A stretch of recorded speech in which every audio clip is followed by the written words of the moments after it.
Ever wondered what life was really like in ancient Rome? Forget the emperors and their fancy villas and the gladiators in the Colosseum for a moment.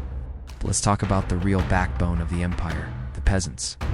For over 90% of the Roman population, life was a far cry from the marble halls we see in movies. So let's step back in time and spend a day in their shoes.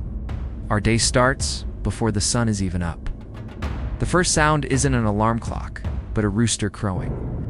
You'd crawl out of a simple straw bed inside a small, smoky hut, maybe made of wattle and daub. Breakfast is quick and simple. A piece of coarse bread, maybe dipped in water, or some leftover porridge made from grains like wheat or barley. There's no time to waste.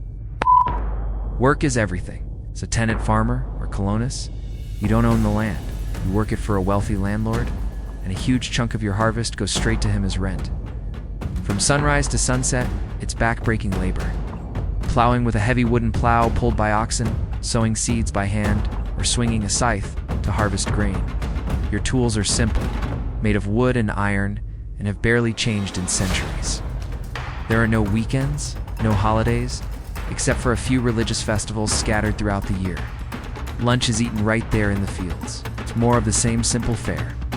Bread, some cheese if you're lucky, olives, and maybe a few vegetables you grew in a small garden patch by your hut. Water is your main drink, carried in a clay jug.